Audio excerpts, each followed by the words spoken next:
Hello there and welcome back to Congo. So, last time, well, we set ourselves up for war with Spain and I ended up declaring war, which is, well, poor judgment to some degree.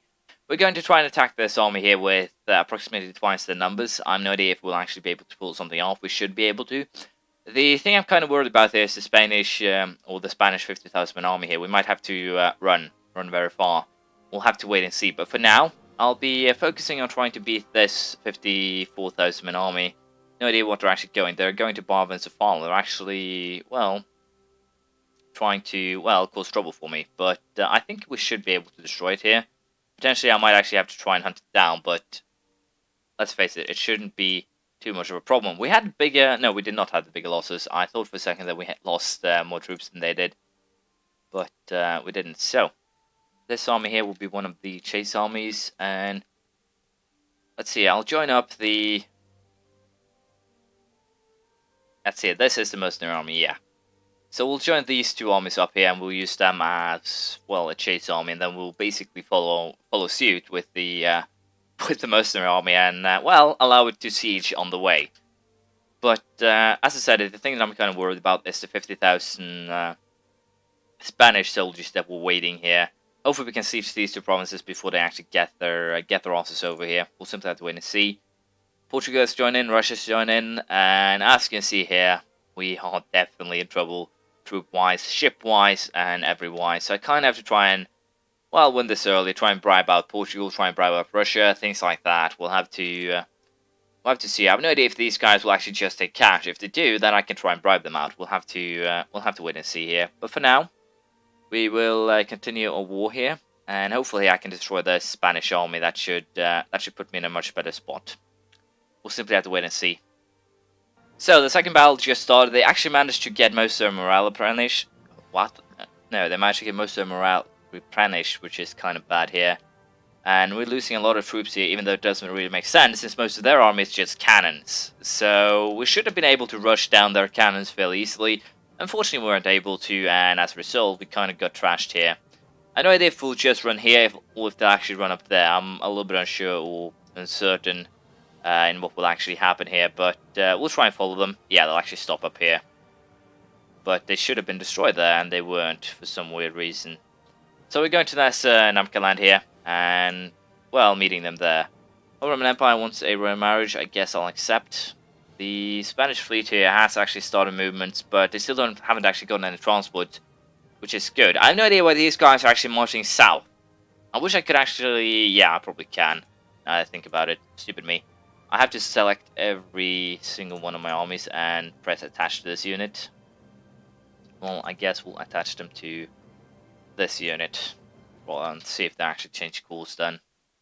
I'm pretty sure most of my armies down south doesn't have that attached thingy, but we'll figure it out.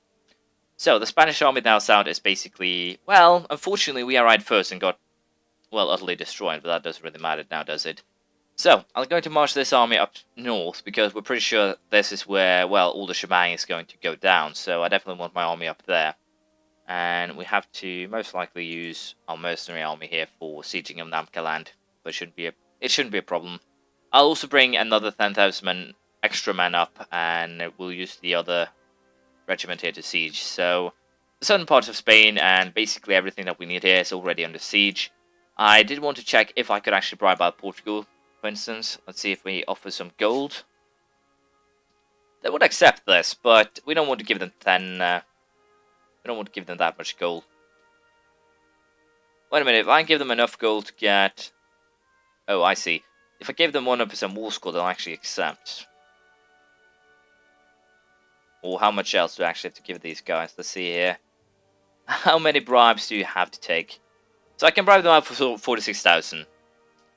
Or 4,600. How much do the Russians want to be bribed out for? Let's see here. Oh, that's not what I want to do. This is what I wanted to do. Let's see here. If I can actually just use my economy to my advantage here, Russians demand 7,400. Well, do I want to bribe out Russia is a big question. Russia, I'm pretty sure Russia won't actually be a problem. I'm more concerned about Portugal, really. And in some terms here. they are closer and they have more, well, troops in the theater. And of course the fact they have the, well, entire South America is kind of bad. I think we'll bribe out Portugal, and then we'll see. Potentially we'll bribe out,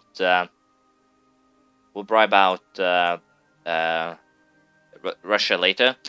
Even if I give Portugal 4,600 gold, it shouldn't be a problem. I don't have any beef with them. I don't have any problems with them either. So getting Portugal out of this is probably for the best. And with that, I lost quite a bit of troops, but not too much. Let's see, if I were to try and bribe Russia now, can I bribe them for a little bit cheaper? Probably not, but we'll see. For now, I'll just march my troops up north, and we'll see if we can get the results we're after here.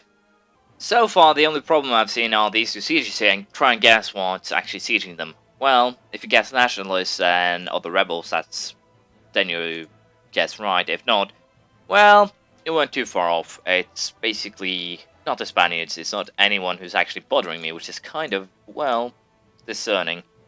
But as you can see here, the relative strength of alliance and the length of war, I'm pretty sure I can piece out Russia down the line. I've just seen 4 Russian ships so far. They don't really have that much power or firepower in the area, so it's not really a problem. Also, with my losing 25 gold a year, I can keep this going for quite a while. So I'm not worried on that scale either. The only thing I'm a little bit worried about here is the fact that we are getting war exhaustion rather, well, quickly. And I have to invest in keeping that down, because I don't want to get run over by rebels. But as soon as we have sieged the southern part here, I'm pretty sure that we will be getting a pretty good war score very quickly. What doesn't actually make too much sense for me here is what the AI is doing. They're having 32,000 men standing in a province that is already sieged, and that is giving them attrition. I'm still trying to figure out what makes sense in that setup, but I can't actually find a single thing, which is a little bit annoying. But yeah, we are going to try and get the provinces sieged rather quickly. We are losing manpower. We need 34,000 men. It's mostly just due to the sieges and the weird setups due to that, but even so, it should be fine. This, however, is going to be a problem. I'll have to hire, well, mercenaries to deal with that problem. So I'll just do that. And hopefully it won't be too expensive. Although I'm already using quite a bit of money, so I guess I should hope that it won't be too horribly expensive. Something like that. But I'm pretty sure I will march the mercenary armies up north. I'll probably march one part up north here to deal with potential other rebels, and march the other part up north here to deal with, well, sieges and things like that. Once again, I have no idea if I can actually bribe out Russia now. I'll have to do a quick check on that. I can bribe now with 17,400. They don't want anything less. 7,600, so yeah. That won't work. I could give up the Mamluks, but why would I want to? I'm pretty sure I will get the Russians to either wipe peace or bribe them later. It shouldn't be a problem. I might even just go ahead and lower the amount of money going to the army if the Spanish keep this up. They don't seem to have any transports, and my planning by piecing out with Portugal was probably for the best. They do have a ton of troops, but they aren't my problem per se, so I don't care too much about them. I think we'll keep the admin power for now. Once we get out closer to 900, we'll lower it, but up until that point, we'll just keep it as it is, since, well, we'll most likely be needing it.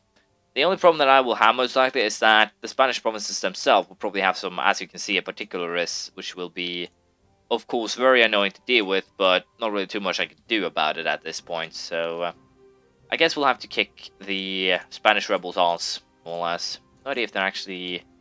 Nope, still don't want a peace deal. But, as I said, as soon as I can get Russia out of this, I'm pretty sure I can make something work here. Let's see here. Judging by the overextension, this is probably what we'll be taking this first war. Potentially here, we'll try to get down... I don't want to go over 100% overextension, which is kind of my problem here. Yeah, it seems like we'll take something like this. Potentially... Yeah, probably something along the lines of this. 96% overextension. Spain is the only one who will hate us for it, so yeah, this is what we'll take in the first war. We'll have some rebel issues, but once again, with my current funds, I can keep the rebels at bay with money. And I'll also, of course, be aiming to take these two right here. So, I'll have to wait and see, but for now, I'm pretty sure we'll be able to make something work here. We'll see. Wow, the game really decided to kick me in the shin here. Well, well, got aspiration for liberty, which means that the questionable rule of Garcia III, the population strive for liberty, and desire for enactment of enlightened ideals has spurred a revolution that seems all but unavoidable. The common people has taken to arms in an attempt to topple the government, and thereby initiating one of the bloodiest revolutions of our time. Well, dire times ahead of us. We have 26,000 rebels in Congo, we have, 7,000 over there. But neither of this is good. Also, there's a 22,000 man Spanish army here that I should probably, consider dealing with. But for now, I'll deal with the rebels here. I'm pretty sure that my armies can do that, fairly easily, to be perfectly honest. We'll join up these two armies in, like that, and then we'll deal with the Spaniards. Shouldn't actually be too much of a problem, per se. And if you consider that as well, we should probably, don't want to take lead of fire, or don't want to do metallurgy. I think in this case we'll take metallurgy first, just to keep up in tech, and also because of the simple fact that next level we'll get some new infantry, which will be important, so we will be aiming to get that next level infantry before anything else. Metallurgy level 25 gives us artillery fire plus 2, artillery shock by 0.1, all which are, useful, but I'm a little bit unsure what I want to do now, if I want to do Seahawks, or if I want to get those 2-deckers. I think we'll go for getting those 2-deckers. I've also moved my navy down here, in an attempt to, ambush whomever tries to sail around the Cape. So that should actually work out to our advantage, I dare say. There are, of course, some Russian fleets just, going back and forth here. And that is kind of what I'm saying here when I'm saying I want to try and ambush them. I'm pretty sure I will be capable of doing that, so it shouldn't be a problem. Let's face it, the only thing this revolution actually does is pop up some annoying rebels. That's really the extent of it. But it also, on that same note, those annoying rebels has to be dealt with, so I'll try and deal with them, and we'll also go off that 22,000 man Spanish army. And of course, we just for fun's sake, we get some pretender rebels here. The only reason why actually this happened is pretty much because of my low legitimacy, I'm pretty sure of, and well, I have to say it's fairly annoying, but we'll try and deal with this. I have no idea if I can, judging by the fact that we're at war and, everything kind of wants to kill me. But I'm pretty sure it will be sorted out one way or another. We'll see how it goes. So we ended up attacking the Spanish army here, and as you can see, it was a tremendous win. It wasn't actually a battle, I dare say. We also ended up engaging a Russian army of 15,000, but as you can see, they basically don't. It's basically just cannons, so they will be defeated. Battle of Kongo. The entire army actually was destroyed.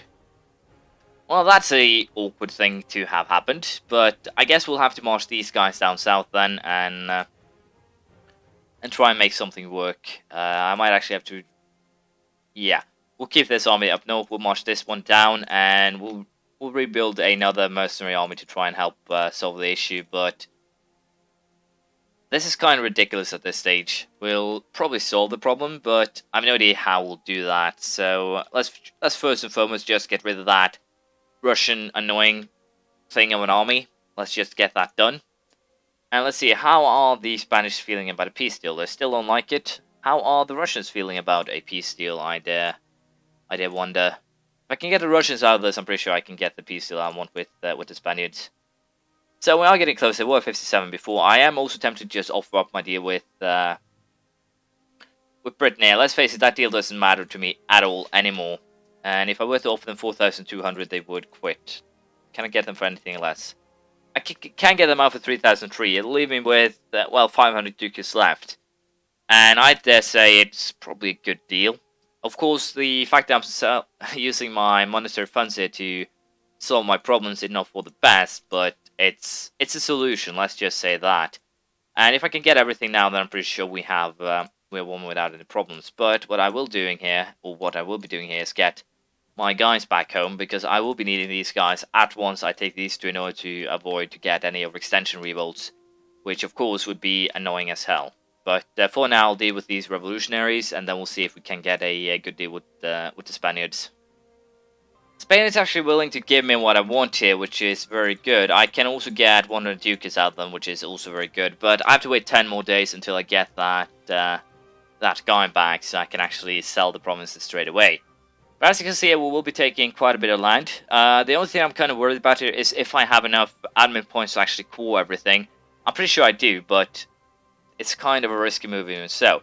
As you know, once I get these two provinces off my hands, I'll be just below the overextension limit, so it shouldn't be a problem with that.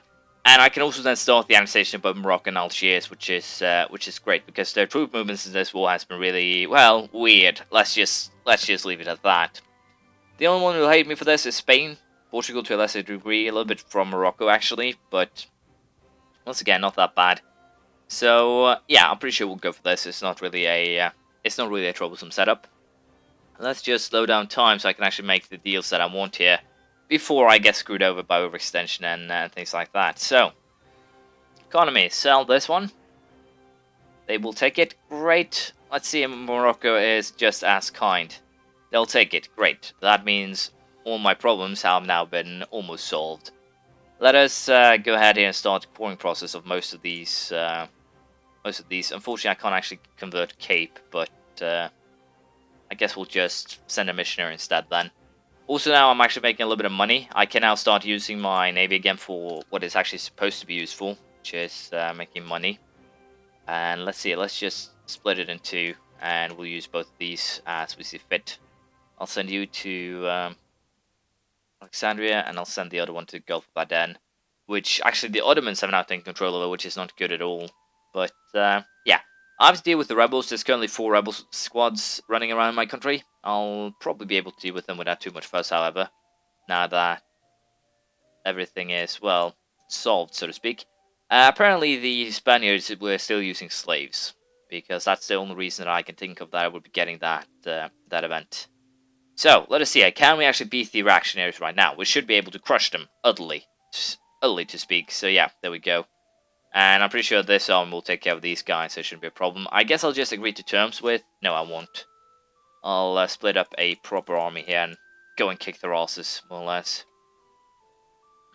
And with that, I'm pretty sure we have solved most of our issues here. The only real threat here is that I'll now have to wait until the coring is completed, then we'll fight another war against Spain. The deal breaking with Great Britain isn't actually too much of a problem for me. Let's just say that.